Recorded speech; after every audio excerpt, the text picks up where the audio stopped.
Hello, welcome to Your Life. I'm your host, Dr. James J.C. Cooley, and wow, I hope everybody had a wonderful, wonderful weekend.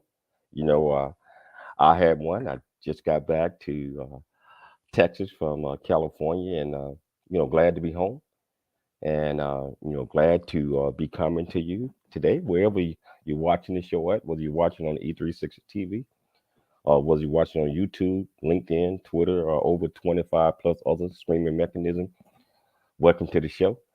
And we're going to talk today about a issue that is, I think, really, really serious all over the country, and we are going to have to come up with solutions to resolve this issue. Before we even go off into that, and before I bring our great guest here today, I want to bring my absolutely wonderful executive producer and co-host, Dr. Michelle Cooley. How you doing, Dr. Cooley? How you doing today?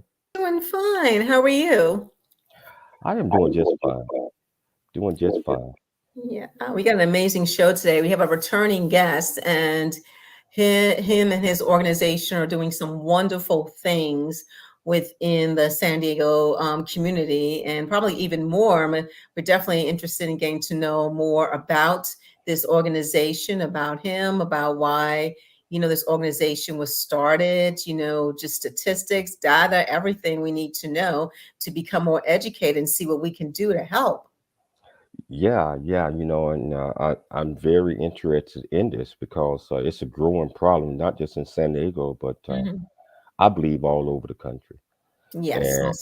And Paul is doing a lot of great things there, and he might be the roadmap for the rest of the United States. So I tell you what, if you want to be part of this great conversation that we're going to have, Michelle is going to tell you the topic. Tell them what the topic is right now, Michelle. Well, the topic's called Senior Homelessness is a Problem We Must Solve.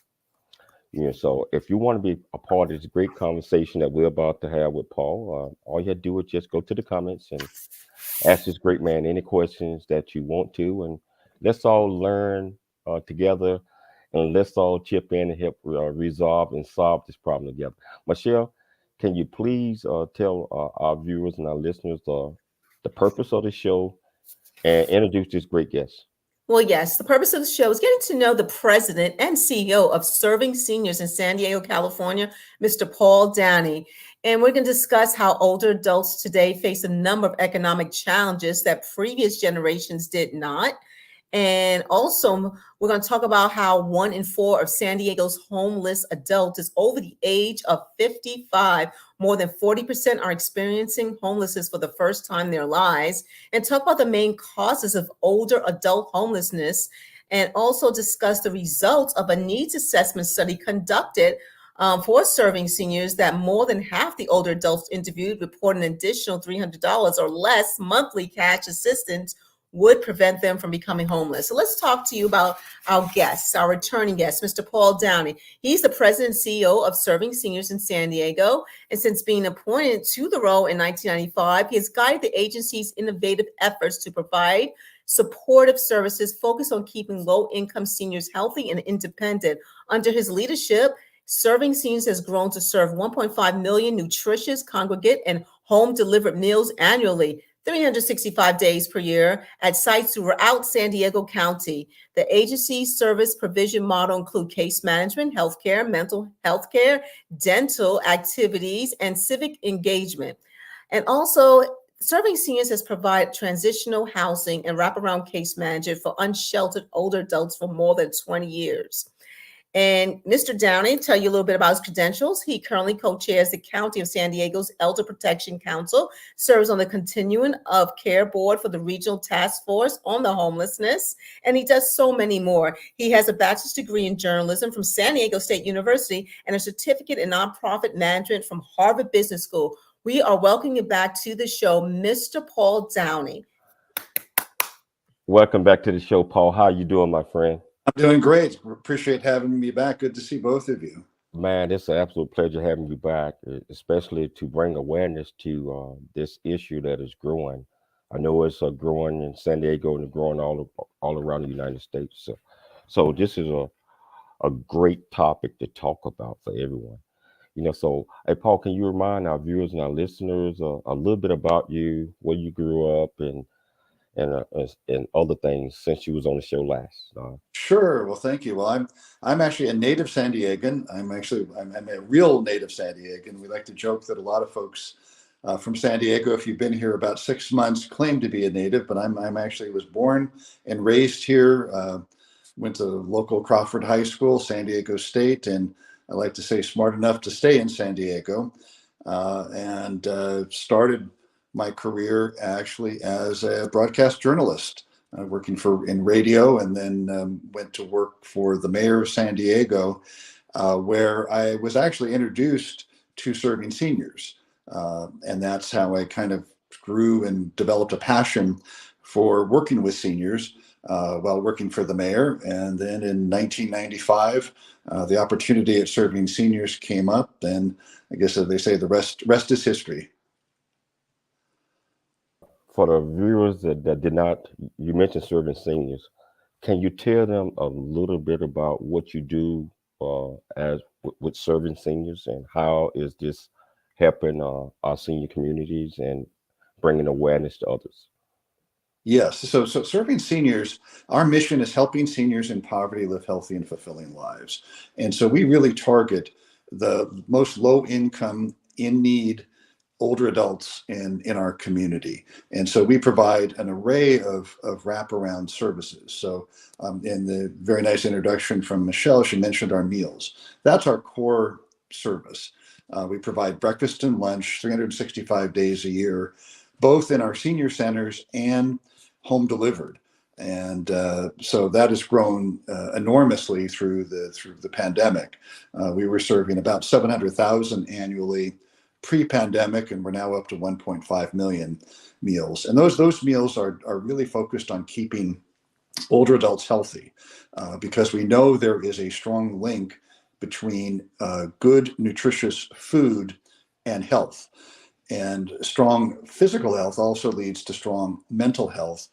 And our goal really is to keep people at home, out of the hospital, out of skilled nursing facilities, and be able to live in their community.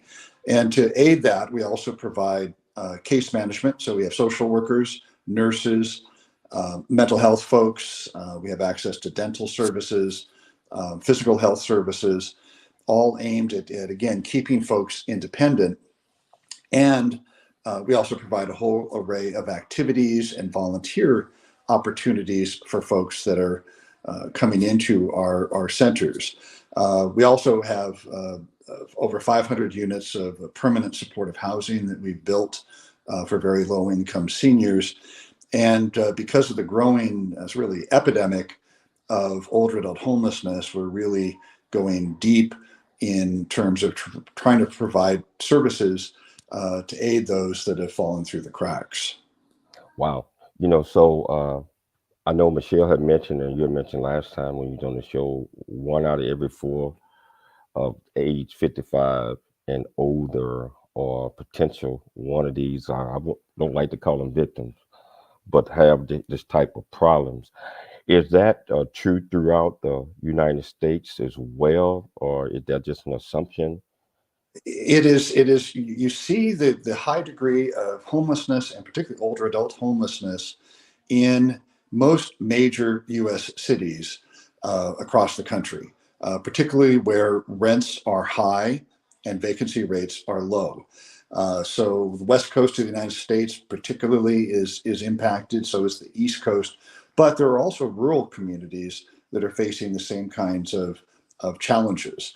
And so this growing sort of cohort of older adults who are experiencing homelessness is growing, and it's concerning because the root cause for most of this is economic, and simply people either can't afford the rent any longer, or they may lose a job in their late 50s, early 60s, or an illness. Things like that are what's causing it. And you see people, and we see it every single day, who literally are descending into homelessness, who were, good folks, worked hard, saved their money, did everything they were supposed to do, and then life intervenes, and they're not able to stop this, sort of tidal wave towards ending up on the street.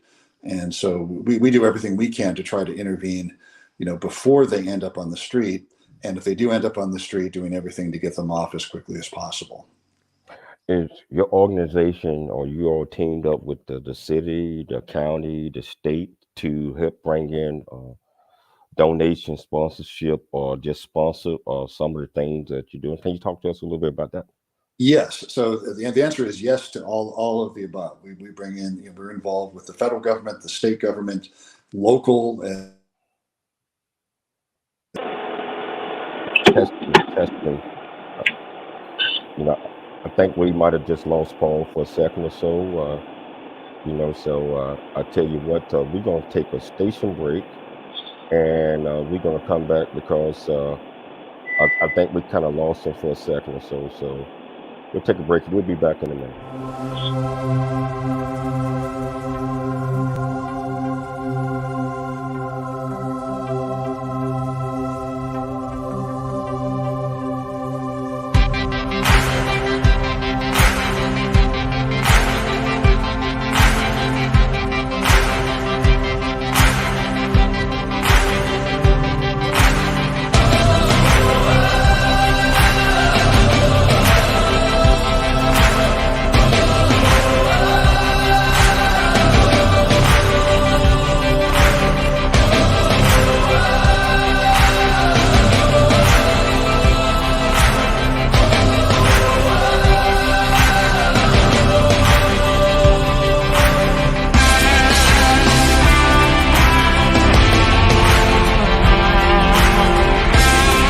Really get a chance to know who you are. And once you know who you are, you truly know who you are, love who you are. Love who you are. You're a masterpiece. Love who you are. Love who you were born to be. Love me some me. That's what I'm talking about. When you leave high school, you gotta know today or tomorrow, or hopefully today, what your plans are. Hopefully, there is no bad decision unless there is no plan. Create, collaborate, commit with confidence. Commit with what? Commit with what? And everything that you do.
Hello, welcome back to the James Cooley Show. It's your life, and I got my fantastic guest, Paul Downey here, just talking about seniors, things that we can do to help our senior communities, especially making sure that they're fed, taken care, and etc. And I believe that this is a growing issue around the whole country, especially in most of the major cities. And so if you want to be part of this conversation, just go to the comments, ask Paul any questions that you want to, and I promise I'll get you on the screen and get you an answer. Hey, Paul, we kind of broke up toward the end when you was explaining to our listeners, our viewers, about some of the partnerships or some of the things that the state, federal, and local government is doing. Can you pick it up from there? I think that was important, but we kind of got cut off a little bit. Sure. So Well, I think it's really important for the focusing on the federal government, the state, and the local jurisdictions working together, particularly around homelessness. It's a complicated issue with many different kind of cooks in the kitchen trying to come up with solutions. So it's critical that as advocates that we work with all levels of government and really hold them accountable for stepping in to help provide solutions. Because I think all of us would agree that the current situation is not good. The numbers of homeless individuals are increasing on our streets every day, and particularly older adults. And so we have to do better. We have to come. We have a lot of plans in place. We're doing a lot of things, but every month the numbers increase no matter what we do. And so when you talk about that cooperation, that is critical, and it's something that happens some of the time, but it needs to happen all of the time. So Paul, why is that our adults, why are older adults at greater risk at becoming homeless than It's others? it's a number of reasons, but for most of them, about 80% of them, in fact, I mean, it's an economic issue. Something bad happens economically, and in most cases, it's folks who did save, who worked all their lives, saved, maybe had a small nest egg, and then something happens, and it's around losing a loss of a job. It's around an illness, either themselves or maybe a spouse. Or maybe it's just something as simple as being in an apartment and the rent keeps going up and their income remains flat. Particularly over the last year, we've seen huge increases in inflation. And if you're on a fixed income, it's hard to keep up with the groceries and all of the things you have to spend money on. And so it puts them at risk. And for someone who's maybe 70, 75, or 80, going back to work may not be a viable option. If you're 25 and experiencing homelessness, hopefully you can maybe deal with your immediate issues, but the idea is you can go back to work and you can support yourself. But for an older adult, that option is quite often not there. And then once that slide into homelessness begins to occur, it often is almost impossible to stop until they end up on the streets. And so that's where we're trying to intervene, before that occurs, because it's much easier to keep somebody housed than to help them once they become unhoused back into a housing situation. Wow. I was just thinking, um, San Diego is a much higher cost area than most of the country. Do you see that homelessness in San Diego, I mean, with the costs and inflation and more challenging than most of the other cities? Yes, it is extremely challenging because vacancy rate is less than 2%. And so in San Diego, the median price for a studio apartment is about $2,000 a month. For one bedroom is about 2,600, and a two bedroom is close to 3,000 a month. I mean, that makes it very difficult for many people, not just seniors. A family, working family, having to spend 3,000 a month on rent. I mean, that could be 60, 70% of income for folks. And for seniors, if your average income is, say, $1,100, which is federal poverty level, and the rent is 2,000, I mean, clearly it isn't going to work. And so you're stuck trying to find housing that is very inexpensive. And there aren't many options. And then when you look to try to get something like a Section 8 voucher, so a Section 8 voucher is something that for very low income folks, and it allows them to pay about 30% of their income in rent. And then the federal government pays the rest of the rent up to the market rent for that apartment. Well, in San Diego, it takes over a decade of being on the waiting list to get a voucher. So, if you're 75 years old and you get on the list, maybe by the time you're 85, you get a voucher, but that gets compounded in a place like San Diego and other big cities too. It isn't just San Diego. The problem is with a low vacancy rate, you have that voucher and then trying to find a place that'll use it, a landlord that'll use it, because a voucher comes with strings. It's a government program, so your unit has to be inspected. You have to follow the rules and regulations that the government puts out. And so landlords with a low vacancy rate simply have the choice of taking any one of a number of people that are applying for that apartment with no strings attached, great credit, and are going to, do a direct deposit from their bank every month.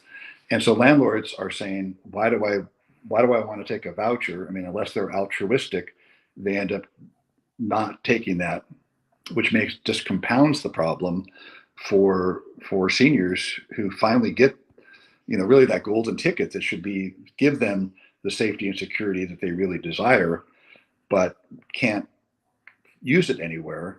And that leads to incredible frustration for folks, and a good solution that is left wanting on the table. Wow.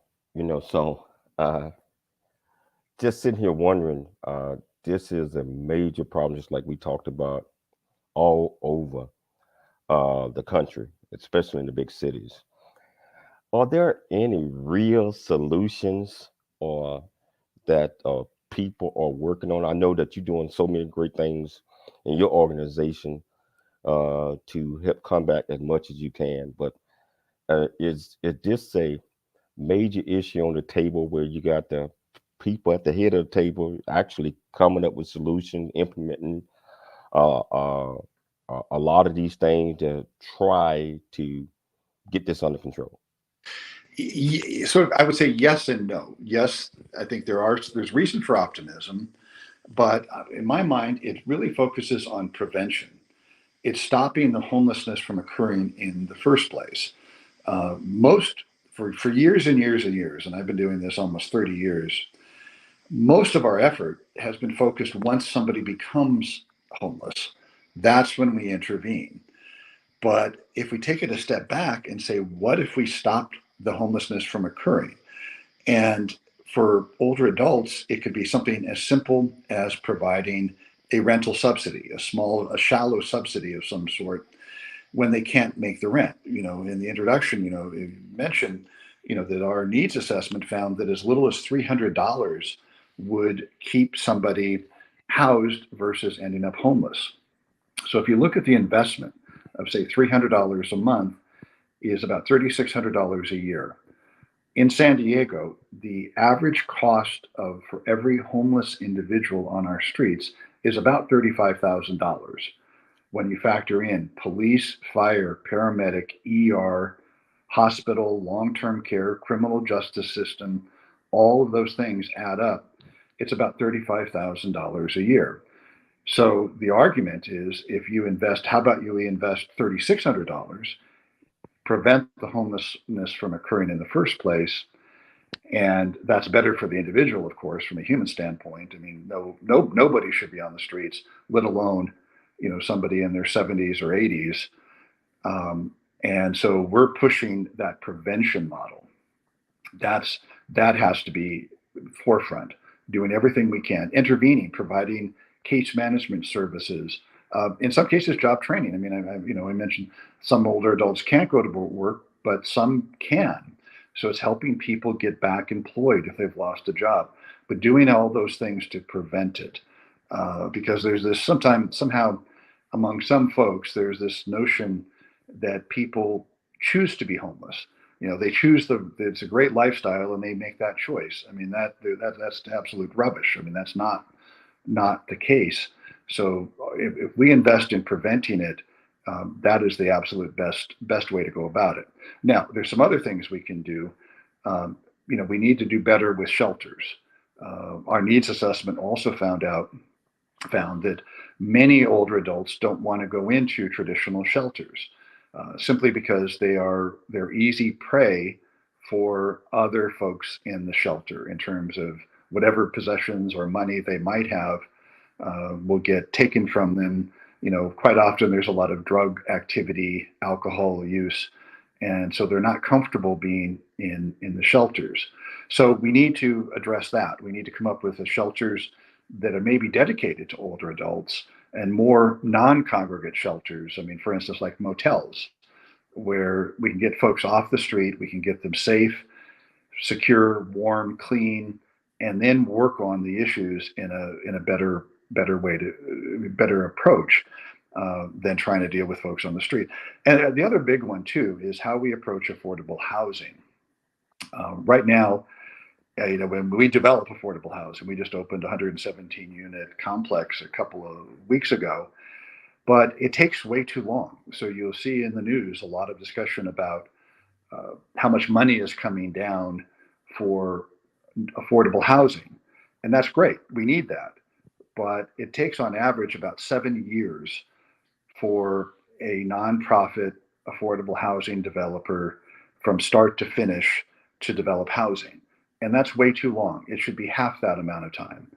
And so we can't build our way fast enough out of it. I mean, all this money that's coming down will be great in 2029, but we need it now. So if we focus on shortening the timeline of getting more affordable units on the table, we're going to do a lot better. So I think there are some specific things that can be done, but we need to do a better job of coordinating and getting them done.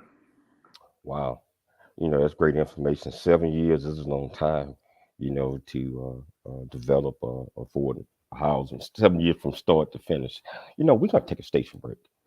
But if you want to be part of the conversation when we come up from the break, all you have to do is just go to the comments, ask Paul any questions that you would like, and I promise you we'll get an answer. It's Your Life. I'm Dr. James J.C. Cooley. We'll see you shortly after the break.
We are not a charity. We are veterans. We are warriors, brothers, and sisters. We don't need, we deliver. OpsForVets.com. Handshakes, not handouts.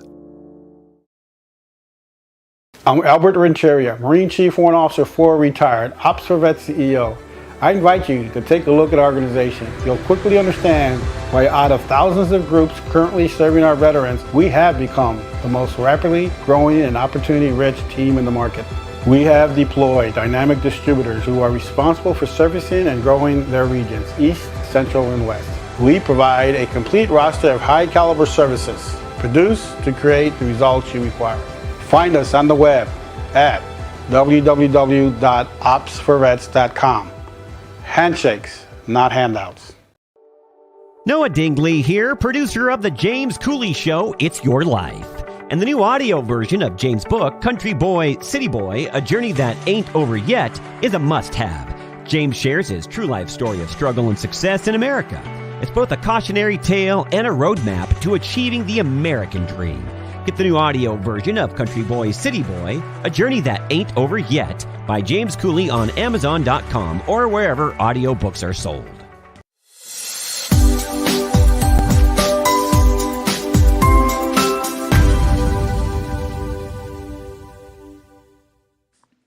Hello, welcome back to the James Cooley Show. It's Your Life, and I got my guest here, Paul Downey, just serving seniors that's doing so many great things out there to help make sure that we care for our senior communities.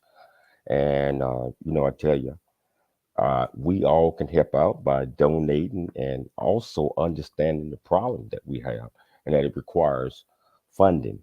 It requires funding to help combat this problem. And we're going to talk a little bit more about that one later on how you can go about helping Paul and just helping wherever you're watching this at in your communities, helping them out on doing your part to make sure that we are taking care of our seniors. Paul, just want to pick it back up from there. You were telling us about shelters, building, all the things that is going on. It takes 7 years from start to finish, and I know your organization is doing a whole lot of this work and just getting the word out. Can you tell our listeners, our viewers, some more things that serving seniors are doing to help combat this problem? Yes, so we're dedicated to building as much affordable housing as possible, and so we're working to try to shorten that time frame as we were just discussing. But we're also willing to slog through it. So we just opened a 117 unit complex, the Harris Family Senior Residence, in the City Heights neighborhood of San Diego, and part of that are 78 units for families. And so we're excited because it's a real intergenerational community that we built that encompasses both families and seniors, and we're excited. We're going to be breaking ground mid-year next year, mid-23, on 179 units in the Claremont community here in San Diego. That will also include a brand new senior center for that community. So we're very excited about that, and we've got a couple of other housing complexes in down the road after that. So we're committed to doing that. In the homelessness area, we actually are formally tomorrow are going to be announcing a motel that we are going to operate 34 units that will be a transitional facility for older adults on the streets of San Diego. So we're working closely with Mayor Todd Gloria on that, and are very excited about the opportunity to make a dent. We also currently have about 30 units of transitional housing as well. In addition to that, and we're also looking at something called the Safe Village concept. Many communities will have places where people who are living in their cars can be parked safely overnight. We're looking at doing the same thing with seniors, except a tent site that would be across the street from our wellness center, which is in the downtown San Diego area, that would have a safe, secure perimeter, have bathroom, facilities, shower facilities, meals, access to social services, but it would be safe. Because unfortunately, the numbers of older adults continue to grow. So our main facility is located right in the heart of downtown, and every morning there are 15 to 20 seniors who are sleeping outside our building, waiting to come in for breakfast. And there's a couple of the church across the street and a couple of other facilities. If you go over there, there's usually a dozen more. And so we're seeing this need for a safe place for these folks to be as we're working to try to find housing for them. But just some recent numbers that came out, you put that into some perspective, from the Regional Task Force on Homelessness, that for every 10 individuals who were housed in San Diego in the month of November, 13 became homeless. So we're making progress on one hand, but we're falling behind on the other. So I advocate an all of the above strategy if we're going to be able to really make an impact and a dent on this problem. Wow. So you had mentioned earlier that there also some of the seniors might be able to go back to work, even though that's not the ideal thing once you get 70, 75 years of age. Is there any programs that are working with some of the seniors that might want to get back into the job market and and also clearing the way with the right type of skill set to enter that? Well, that is a gap right now. There are some programs that will help somebody maybe in their late 50s who are looking to go back and become, get back into whatever their profession was. But we're seeing a gap for somebody who maybe is that 65, 70-year-old, 75-year-old who isn't looking for a career. They're looking even for a minimum wage job for maybe 15, 20 hours a week to supplement their income, maybe generate $400 or $500 a month in extra income. And that's where the gap is. And so we're looking to figure out how can we get training programs, because a lot of those folks don't have the computer skills that are needed. These days, you want to apply for a job, you have to do it online. You have to upload your resume and fill out the application online. The days of pulling out the want ads from the newspaper, and going and applying in person are long gone. And so a lot of these folks have never done that. And so training them just how to look for a job, in 2022 is a critical job skill. Learning basic computer skills. I mean, even if you work at McDonald's, you're working a computer if you're taking orders. So getting people comfortable with learning how to do even some of those basic things so they can go back to work. But we have a lot of folks that say, I'm healthy. I mean, my mind isn't, still sharp, and I want to go back to work, but I don't even know how to begin these days to find a job. And the other side of it, though, too, and I should point out, is ageism. Ageism is alive and well, unfortunately, because I also talk to these folks who tell me that I go in to try to get a job, and I'm sitting across the desk from somebody maybe who's much younger, and they look at the gray hair and say, no, we're not going to hire you because of your age, or the perceived issues with being older. And that's really an unfortunate thing that, we need to talk more about and address the fact that, there is age discrimination, and that sometimes even older adults are pushed out of their jobs simply because they are older. And society kind of, unfortunately, at times, I think, is okay with that, which is just not right. You mentioned ageism. We talked about that with Dr. Michael Mantell. I don't know if you're familiar with Dr. Mantell. Yes. And that's a major issue right now in society. And it doesn't seem like it's getting any better, but that's another topic that we're gonna have to bring back on the show again and talk about that. Are hip problems or disabilities also a challenge for homeless older adults? Yes, because what happens is, for somebody who's on the street, the toll of being on the street ages people at a more rapid pace. There was a study done by the University of California, San Francisco, a couple of years back, and their conclusion was, and this is really not so funny, but they said 50 is the new 70 if you're living on the streets, because of the physical toll that it takes. And so for folks who have maybe an underlying chronic health condition, it gets exacerbated being on the street. Or things that maybe were a small problem become a big problem because they don't seek medical care in a timely way. And so that small problem, literally festers and becomes a major problem, putting them into the emergency room and ultimately maybe even in the hospital, of something that normally could have been taken care of. So those things just get, amplified by folks that are on the street, which is why, the kind of interventions that we do at Serving Seniors is to try to intervene and identify those things, connect them with the proper medical care when it's needed to avoid some of these problems. Because one of the things that happens particularly for older adults, or actually for anybody experiencing homelessness, is they tend to go to the emergency room for care.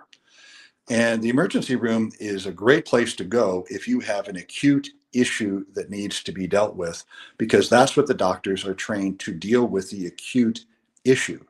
They don't deal with chronic, ongoing issues. What they do is they refer you back, to your primary care physician or to a clinic to get those things taken care of. So what happens is when an individual experiencing homelessness shows up in the ER, they may deal with the immediate problem and recommend they get further medical care for the chronic condition. But of course, that individual doesn't follow through, like you or I would do if the doctor said, "Hey, you need to go get this checked out." They don't. And so again, it builds and builds and builds and becomes a chronic, ongoing, potentially life-threatening, or certainly an event that puts them into the hospital. Wow.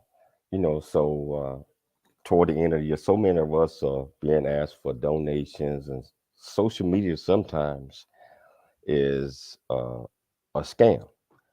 So should many of us be suspicious of social media tactics, or what should our viewers and listeners, what should they be looking out for to make sure that they're not getting scammed? The simple answer is yes. You should be suspicious of things that you're seeing online, showing up in social media, Twitter or Facebook or any of those.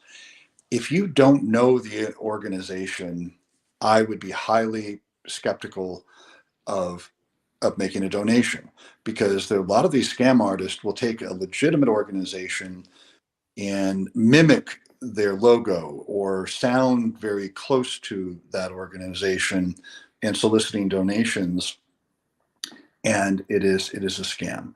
So I encourage folks to go to organizations that organizations that publish on their websites their financial information, their audits, their Form 990, which is the nonprofit version of a tax return, that have a physical address that you could get in your car and drive down and look at the building, go inside, what I call, sort of kick the tires and make sure that it's a legitimate organization. You can also go to something like Charity Navigator or GuideStar online. They're both, nonprofit entities that collect financial data and rate nonprofit organizations, and you can double check that it's legitimate. But my recommendation is be suspicious, do your homework. But if if it's an organization you've given to for years, go ahead and make the donation. And again, the legitimate organizations are going to be happy to be transparent with financial information, programmatic information, and they're also happy to get your donation today, next week, or next year. And so at this time of year, you'll also get scam artists that will pressure. You got to make the donation today. Do it today, and be wary of anybody that is pressuring you that it's got to be today. I mean, nonprofits are happy, legitimate organizations, we need dollars all year round, and we're happy to take the gift whenever you want to make it. Wow. So great information. We're going to take a station break, but we're going to come back and we're going to pick it up from here, because we all need to understand, and we all need to know about, first of all, what this great organization is doing to help our seniors, and also how you can help out and how you can make sure that your dollars are going for the right cause. It's your life. I'm Dr. James J.C. Cooley. We'll be back shortly after the break.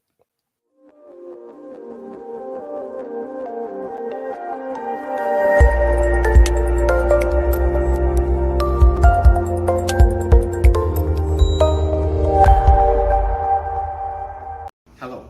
Hey, I'm James Cooley. I am the founder and CEO of the J.C. Cooley Foundation, Options, Opportunities, the Choice Program. Our primary mission is to help build a foundation of our youth and young adults and communities. And we encourage everyone to dream big, think big, and be big at everything you do. And the way that you do that is, first of all, you got to believe in yourself. You have to believe in yourself. You have to know that you are here for a purpose. You also have to be able to step out your comfort zone and do things that you probably didn't think that you can do.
Hello, welcome back to the James Cooley Show. It's your life. Just like I mentioned, we got my absolutely fantastic guest here, Paul Downey, and he is educating us on a lot of things that kind of affect our elderly community and how we can go about supporting the organization, also his organization, Serving Seniors.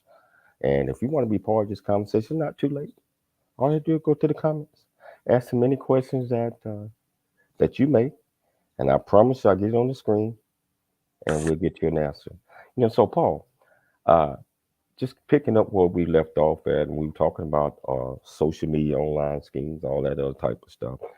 Uh, what is your thoughts about GoFundMe accounts? Do you see a lot of those set up to go out and trick our communities? Yes, and so there it's the same thing is do your homework. If it's a GoFundMe for, again, somebody um, obviously contribute, but be careful, because there's been a lot of scams where somebody will take a horrific tragedy and set up a GoFundMe page that really isn't benefiting the victims of whatever the tragedy may have been. So just I encourage people to be generous and help out our fellow humans, but just, as I say, kick the tires, make sure it passes the smell test, do homework, before you send dollars, and just make sure they get to the right place and the people who really need it. So just have a degree of skepticism about it, and if everything checks out, please, be generous. But sort of the old Ronald Reagan line, trust but verify, I guess, is the way to describe it. Oh yeah, again, your organization and working with your clients and several Christmas time, the holidays are coming up. How is Serving Seniors going to celebrate with their clients? Well, we celebrate. We've started around Thanksgiving. We serve 365 days a year. So we had a big Thanksgiving celebration, with turkey and all the traditional sides.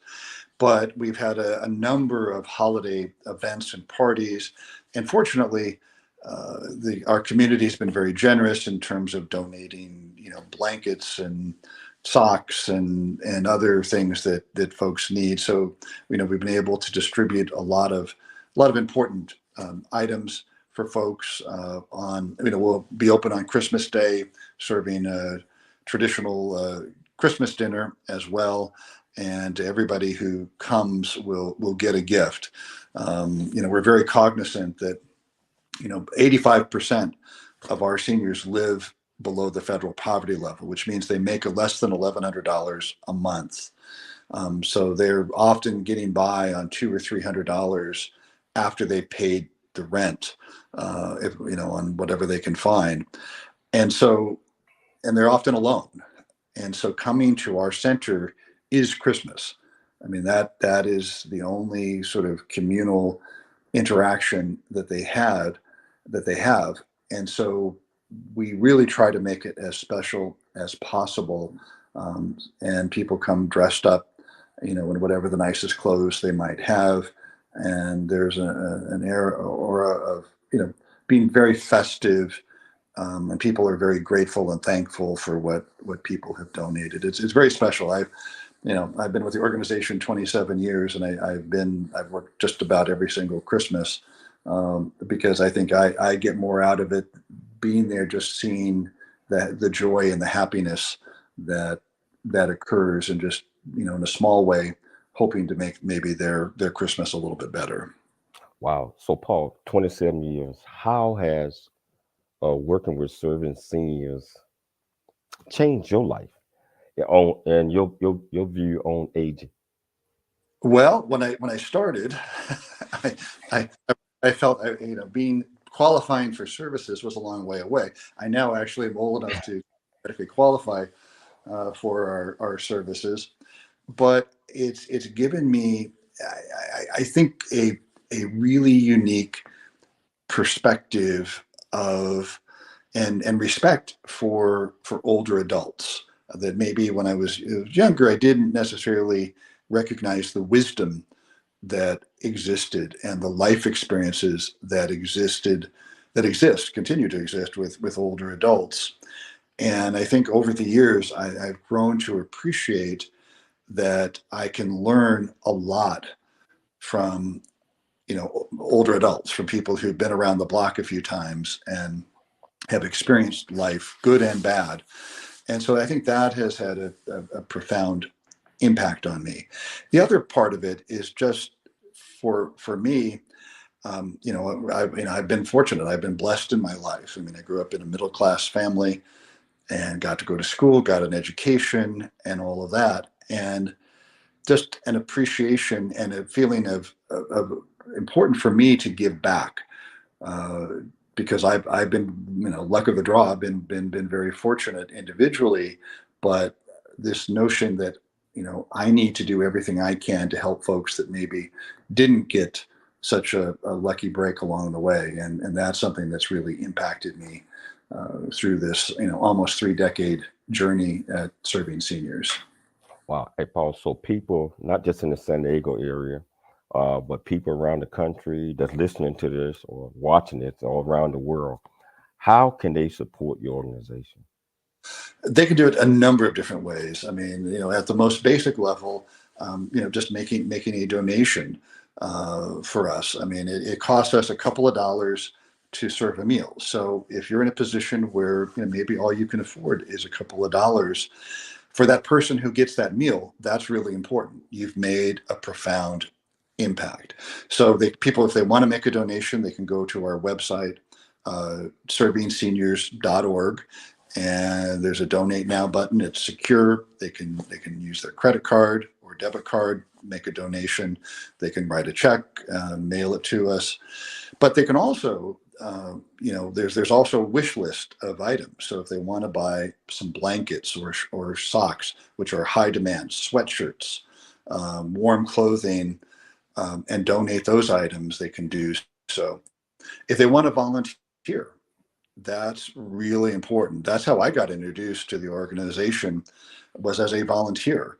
And so we always can use folks to come down and help out, serving meals, just hanging out with seniors, playing checkers with them. I mean, there's a lot of things that people can do to get involved, and we appreciate whatever people can do.